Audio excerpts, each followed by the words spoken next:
अस्सलामु अलैकुम वरहमतुल्लाहि वबरकातुहू। दोस्तों, मेरे चैनल में खुश आमदीद। किसी भी एसएमपीएस के अंदर, स्विच मोड पावर सप्लाई के अंदर पीएफसी क्यों यूज़ किया जाता है, ये है सवाल मेरे देखने वाले की तरफ से। मैंने पिछली वीडियो में ये पावर सप्लाई रिपेयर की, जिसमें मैंने रिपेयर करते हुए मैंने देखा कि इसकी पीएफसी सेक्शन की मॉसफेट डैमेज हो गई थी। इसकी वजह से इसका पीएफसी कंट्रोलर जला और ये गेट ड्राइव कंपोनेंट जले। जब मैंने वो डिटेक्ट कर लिया और इस पावर सप्लाई का बाकी सारा सर्किट ठीक था, इसमें ये दो डायोड जले हुए थे। अगर आपने वो वीडियो नहीं देखी तो आप वीडियो देख सकते हैं, स्क्रीन पे नंबर आपको नज़र आ रहा है। तो मेरे व्यूअर ने ये सवाल किया कि क्या ये पावर सप्लाई पीएफसी के बगैर काम करेगी। तो ये सवाल, इसको इन डिटेल हम डिस्कस करेंगे। पीएफसी क्या है, क्यों ज़रूरी है, ना हो तो क्या होगा। उसके लिए हम कुछ मिसालें पहले देख लेंगे। ये है मेरे पास एक power supply, low power output है, 5 वोल्ट 2 एम्पेयर। इनपुट इसकी 85 वोल्ट एसी से लेके 240 वोल्ट 265 वोल्ट तक इनपुट इसको दी जाती है। ये पीडब्ल्यूएम कंट्रोलर चाहे वोल्टेज 85 हो या 265 हो, ये 5 वोल्ट 2 एम्पियर देगा। वोल्टेज ज़्यादा है या कम है, आउटपुट पूरी मिलेगी। लोड कम से कम लगा हुआ है या पूरा 2 एम्पियर लोड लगा हुआ है, इसमें आउटपुट वोल्टेज रेगुलेटेड मिलेंगे। दो तरह की चेंजेस आ गई, लोड मिनिमम से मैक्सिमम, इनपुट वोल्टेज मिनिमम से मैक्सिमम। दोनों चीज़ों से बरी होकर, दोनों चीज़ों से आज़ाद रहकर ये आउटपुट हमें रेगुलेटेड देगी। एक ये सूरत हाल है। दूसरी सूरत हाल है जब हम ये पावर सप्लाई देखते हैं, ये चाइनीज़ जो डिज़ाइन होता है, इसमें यहाँ पर 110 220 स्विच लगा हुआ है। ये स्विचिंग रेगुलेटर 10 वाट का है, यानी 5 वोल्ट 2 एम्पियर, और ये 12 वोल्ट 20 एम्पियर, तकरीबन 250 वाट 250 वाट इसकी आउटपुट पावर है। इसमें ये स्विच लगा हुआ है, यहाँ से इनपुट दी, ब्रिज रेक्टिफायर पे आई, साथ में ये स्विच लगा हुआ है। ये इन कैपेसिटर्स को सीरीज़ में या पैरेलल में करने के काम आता है। यहाँ पर जो हम सप्लाई देते हैं, अगर तो वो 220 185 से लेके 240 वोल्ट तक होंगे तो हम स्विच को 220 पे रखेंगे। 100 से लेके 185 तक हैं तो हम इसको 110 पे कर देंगे। तो हमें यहाँ पर इस डीसी रेल पर रेगुलेटेड वोल्टेज मिलेंगे। इसको हम मैनुअली सेट कर रहे हैं। अगर हम इसको 220 वोल्ट वाले एरिया में इस्तेमाल कर रहे हैं तो 220 पे रखेंगे। जहाँ पे 110 सप्लाई है तो वहाँ पे इसको 110 पे करेंगे। लाइन यहाँ पर अप्लाई करते हैं एसी वोल्टेज, चाहे वो 50 हर्ट्ज़ हैं या 60 हर्ट्ज़ हैं। एसी साइकिल है यहाँ पर। इसके बाद ये आता है ब्रिज रेक्टिफायर। इसके बाद हमें यहाँ पर जो वोल्टेज मिलते हैं वो डीसी वोल्टेज होते हैं। ये वोल्टेज यहाँ पर ट्रांसफार्मर में आते हैं।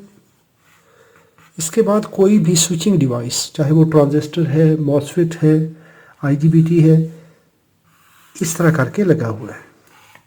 अगर हम बात करेंगे ट्रांजिस्टर की तो या आईजीबीटी की, तो इसका एमीटर नेगेटिव पे लगा हुआ है।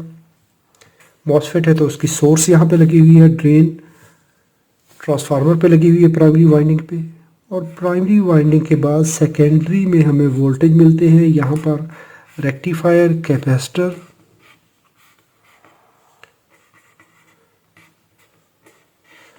और ये हमारा आउटपुट सेक्शन है। यहाँ पर मैं कहता हूँ कि हमें 5 वोल्ट मिसाल के तौर पे आउटपुट चाहिए। इस ट्रांजिस्टर ने स्विच करना है। यहाँ पर तो हमारे पास है डीसी वोल्टेज। इसको ड्राइव देने के लिए यहाँ पर एक एसएमपीएस कंट्रोलर या पीडब्ल्यूएम कंट्रोलर यूज़ किया जाता है। ये इसको ड्राइव देता है, स्विच करेगा। स्विच करके बहुत हाई फ्रीक्वेंसी पे, क्योंकि यहाँ पर डीसी वोल्टेज है तो ये बहुत हाई स्पीड पे स्विच करेगा। स्विच कैसे करेगा? कभी ये इस गेट को ऑन करेगा, जब ऑन करेगा तो इसकी इस तरह आउटपुट हाई में यहाँ से आउट होगी, ये पल्स यहाँ से ऐसे आउट हो रही है, लो हाई लो, इस तरह करके ये पल्सेस बना के देगा। कभी ये ट्रांजिस्टर ऑन होगा, कभी ये ऑफ होगा। जब ऑन होगा, जब ये पल्स आएगी, उस वक्त ये नेगेटिव सप्लाई एमीटर से होती हुई सर्किट मुकम्मल करेगी। ट्रांसफार्मर की प्राइमरी में करंट फ्लो होगी। कितनी करंट फ्लो होगी? यहाँ पर हमने 220 वोल्ट दिए, यहाँ पर हमें 310 वोल्ट डीसी मिल गए। जितनी देर के लिए ये स्विच होगा, ओहम्स लॉ के मुताबिक यहाँ पर करंट फ्लो होगी। I is equal to V over R, ये सिंपल सा फार्मूला है। यहाँ पर R तो नहीं है तो XL है, तो V ओवर XL हो जाएगा। इंडक्टिव रिएक्टेंस है, करंट फ्लो होगी, मैग्नेटिक फील्ड बनेगा, वोल्टेज आउटपुट में मिलना शुरू हो जाएंगे। रेगुलेशन के लिए, इन वोल्टेज को मेंटेन करने के लिए यहाँ से ये आउटपुट का कुछ हिस्सा लेकर वोल्टेज डिवाइडर नेटवर्क बनाकर एक सेंस सर्किट लगाकर, यहाँ पर कोई भी TL431 है या जो भी चीज़ लगी हुई है, ये यहाँ पर IR ED IR LED जो भी लगी हुई है, जो कि ऑप्टोकपलर की होती है। ऑप्टोकपलर में ट्रांजिस्टर है तो ट्रांजिस्टर ये PWM कंट्रोलर को फीडबैक देगा। ये हमारा ऑप्टोकपलर यहाँ पर लगा हुआ है। अभी ये जो करंट फ्लो होगी, जब ये वोल्टेज मेंटेन हो जाएंगे 5 वोल्ट, तो उस वक्त इस सर्किट को पता चल जाएगा कि जी वोल्टेज पूरे हो चुके हैं। ये अपने इस ऑन टाइम और ऑफ टाइम के दरमियान फ़र्क करेगा। यहाँ से लेके यहाँ तक एक स्विचिंग साइकिल है इतना, ये एक साइकिल या एक हर्ट्ज़ है। ये आईसी हम कहते हैं कि 50 किलो हर्ट्ज़ पे स्विच कर रही है। 50 किलो हर्ट्ज़ का मतलब है कि 50,000 हर्ट्ज़, 50,000 साइकिल्स। ये कितने टाइम में? 1 सेकंड में। 50,000 बार ये इस ट्रांजिस्टर को ऑन करेगी, ऑफ करेगी। आप सोच सकते हैं कि 50,000 बार अगर किसी चीज़ को 1 सेकंड में हरकत दी जाए तो कितनी पल्सेस बनेगी। इस ट्रांजिस्टर में से 50,000 बार करंट चलेगी रुकेगी, चलेगी रुकेगी, तो यहाँ पर ये मैग्नेटिक फील्ड इतनी तेज़ी से स्विच होगा 1 सेकंड के अंदर। अगर हम कहते हैं 100 किलो हर्ट्ज़, तो इसका मतलब है 1,00,000 बार ये ट्रांजिस्टर ऑन होगा, ऑफ होगा, ऑन होगा, ऑफ होगा। अभी ये जो टाइम यहाँ से लेके यहाँ तक है, ये एक पोर्शन है। इस तरह के 50,000 पोर्शन बनेंगे, सेट बनेंगे। तो ये ऑन टाइम जब ये होगा तो इसमें से करंट चलेगी, जब ये लो होगा तो करंट रुकेगी। अभी जब ये करंट चल रही है, मैग्नेटिक फील्ड बनेगा, वोल्टेज बनेंगे, ये फीडबैक नेटवर्क काम करेगा। 2 सूरत हाल हो गई यहाँ पर। अगर लोड कनेक्टेड नहीं है तो ये कैपेसिटर एक दफ़ा चार्ज हो गया, उसके बाद इसको दोबारा वोल्टेज की ज़रूरत नहीं है जब तक इस पर वोल्टेज लेवल ड्रॉप ना हो। तो उस चीज़ को मेंटेन करने के लिए ये आईसी अपने टर्न ऑन टाइम को कम कर लेगी।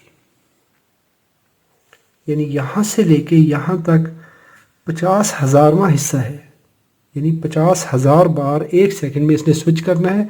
और हर दफ़ा अपना जो ऑन टाइम है उसको इतना रख के इतनी देर के लिए ऑफ रखेगी, क्योंकि आगे हमें लोड नहीं है। तो ये पावर सेविंग करेगी।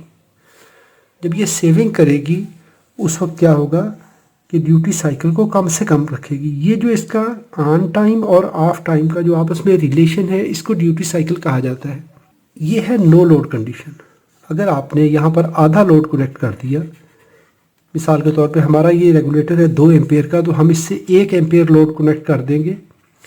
उस वक्त क्या होगा कि यहाँ पर वोल्टेज ड्रॉप होंगे, क्योंकि पहले लोड कनेक्ट नहीं था, कैपेसिटर फुल चार्ज थे। जैसे ही लोड कनेक्ट किया तो अभी ये कैपेसिटर डिस्चार्ज होना शुरू हो जाएंगे। जैसे ही वोल्टेज लेवल ड्रॉप होगा, मैं कहता हूँ 4.95 इतने वोल्टेज ड्रॉप हो जाते हैं। जैसे ही थोड़े से ड्रॉप हुए, आईसी को पता चलेगा, आईसी ने थोड़ा सा अपना ड्यूटी साइकिल इस तरह बढ़ा दिया।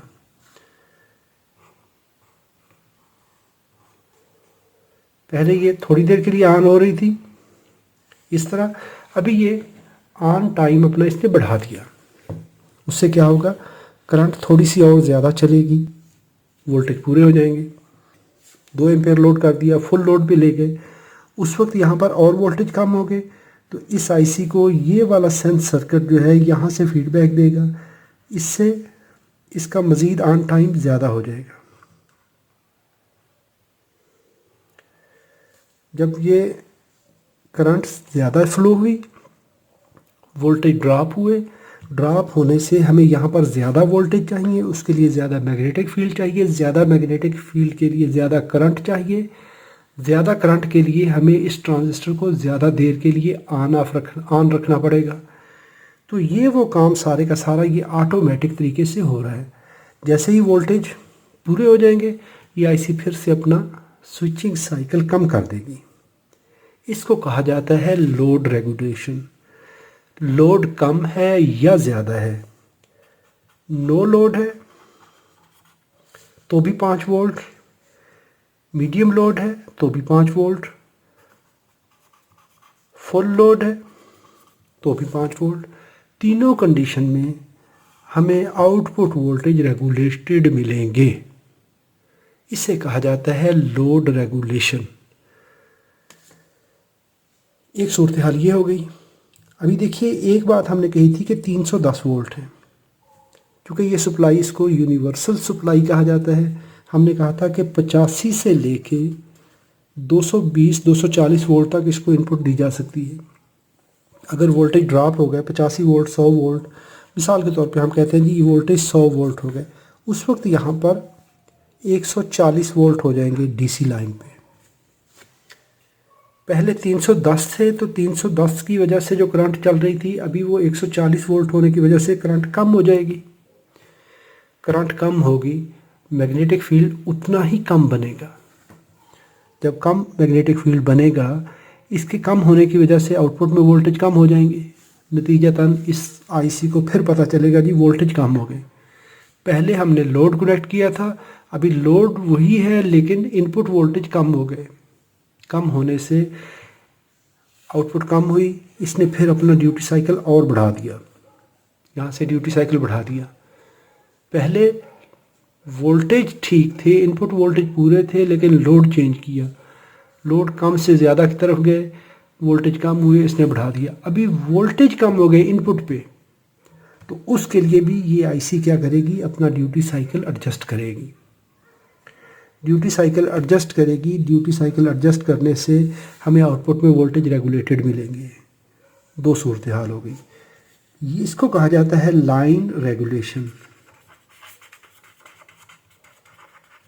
वोल्टेज वेरिएशन, वोल्टेज के कम होने से इनपुट लाइन पे कमी बेशी की सूरत में एसएमपीएस अपनी पूरी आउटपुट दे, तो ये लाइन रेगुलेशन होगी। लोड के कम या ज़्यादा होने से जो आउटपुट ड्रॉप आएगी, ये उसको मेंटेन करेगी, उसको कहा जाएगा लोड रेगुलेशन।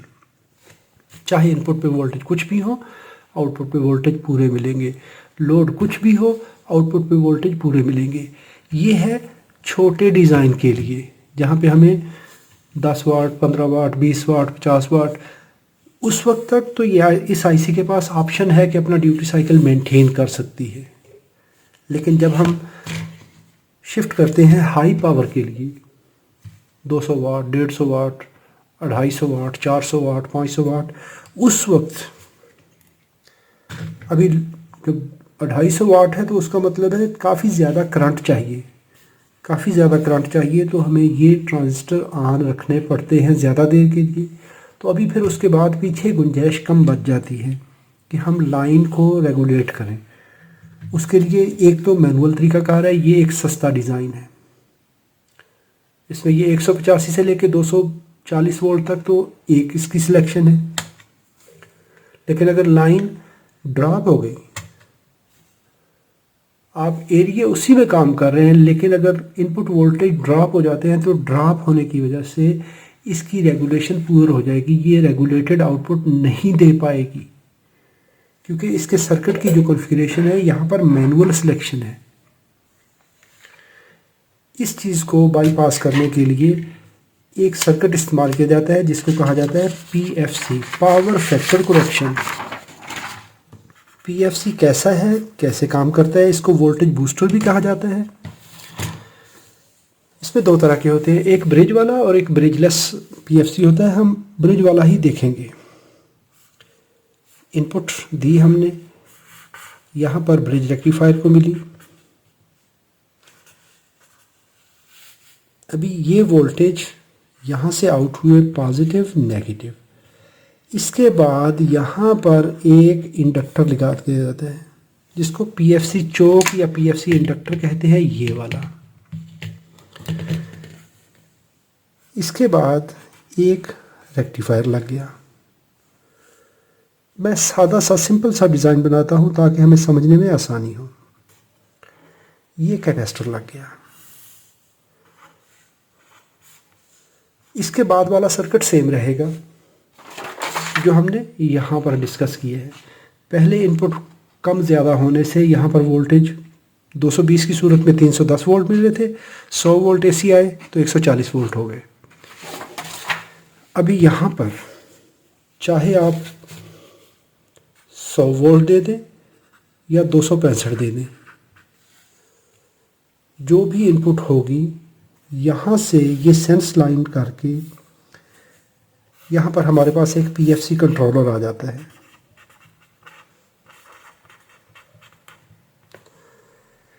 ये कंट्रोलर इनपुट वोल्टेज को देखेगा और यहाँ पर ये वोल्टेज हैं इनपुट वोल्टेज, आउटपुट वोल्टेज। ये दो चीज़ों को मॉनिटर करेगा। इसमें और भी काफ़ी पैरामीटर होते हैं लेकिन मैं सादा सा एक बताता हूँ कि किस तरह से काम कर रहा होता है। अभी ये काम कैसे करेगा? यहाँ पर एक स्विचिंग डिवाइस लगा दी जाती है। ये मॉसफेट, ट्रांजिस्टर, IGBT, मॉसफेट कुछ भी हो सकता है। ये इसको ड्राइव देगा। इनपुट वोल्टेज मेजर किए, इसको अपनी VCC वोल्टेज भी चाहिए लेकिन हम उस डिस्कस में नहीं जाते। आप समझ लें कि इसको सप्लाई मिली हुई है, स्टैंड बाई सेक्शन काम कर रहा है, सप्लाई मिली हुई है। ये इन वोल्टेज को मेजर करेगा, आउटपुट में देखेगा कितना फ़र्क है, उस हिसाब से ड्राइव एडजस्ट करेगा। ड्राइव उसी तरह वही पल्सेस हैं, ऑन टाइम या ऑफ टाइम। जब ये स्विच करेगा तो स्विच करने से भी देखें बड़ी अजीब सी साइंस है, देखने में बड़ा अजीब सा डिज़ाइन लगता है कि जैसे ही ये स्विच करेगा तो ये नेगेटिव से पॉजिटिव की तरफ शॉर्ट सर्किट कर देगा। कोई चीज़ और नहीं है दरमियान में। एक यहाँ पर करंट सेंस रजिस्टर होती है, उसको मैं डिस्कस नहीं करता हूँ। जैसे ही ये ऑन होगा, इसके ऑन होने से यहाँ पर जो 310 वोल्ट, अगर हमने 220 वोल्ट दिए हैं सप्लाई यहाँ पर हमें 310 मिले तो 310 वोल्ट को यकदम ये शॉर्ट सर्किट करवाएगा। देखने में तो यही है कि यहाँ पर धमाका होगा लेकिन ये होता नहीं।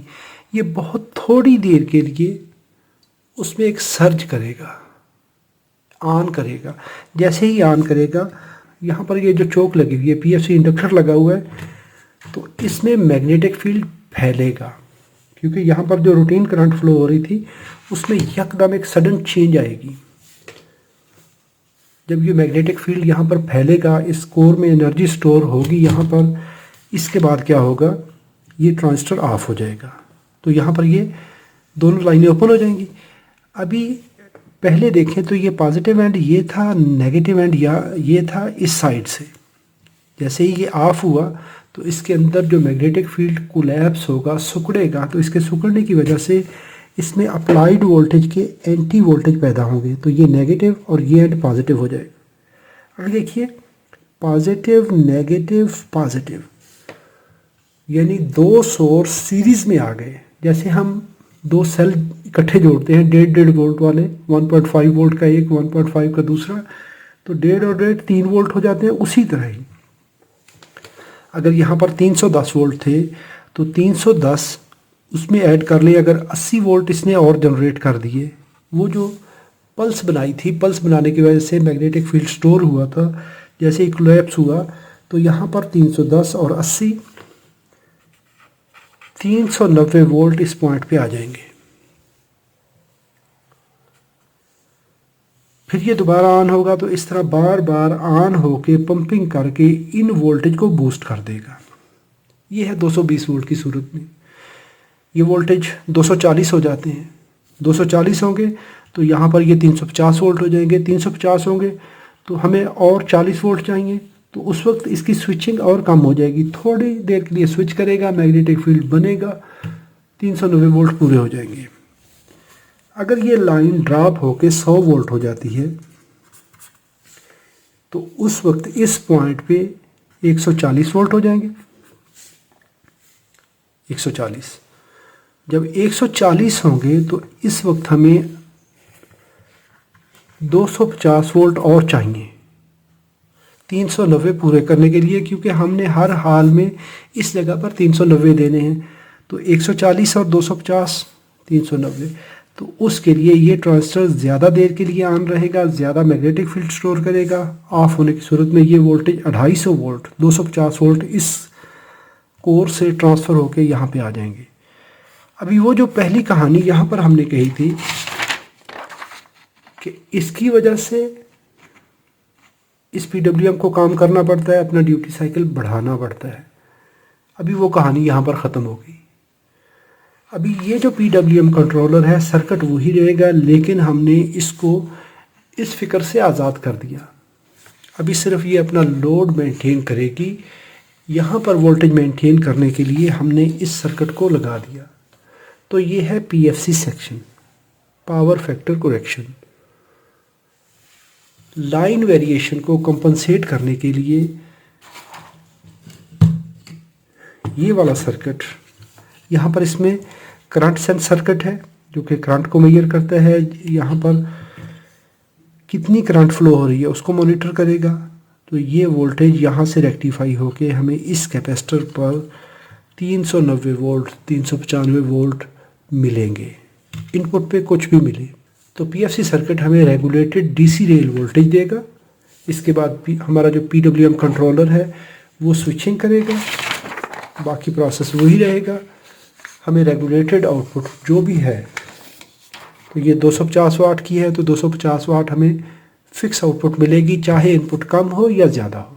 उम्मीद करता हूँ वीडियो आपके लिए मालूमाती होगी। अगर मालूमाती है तो इसको लाइक कीजिए, कोई सवाल हो तो कमेंट में लिखिए। अपना और अपने प्यारों का बहुत सारा ख्याल रखिए। अल्लाह रब्बुल इज़्ज़त आप सबको सलामत रखे, अपनी हिफाजत में रखे। अस्सलामु अलैकुम व रहमतुल्लाहि व बरकातुहू।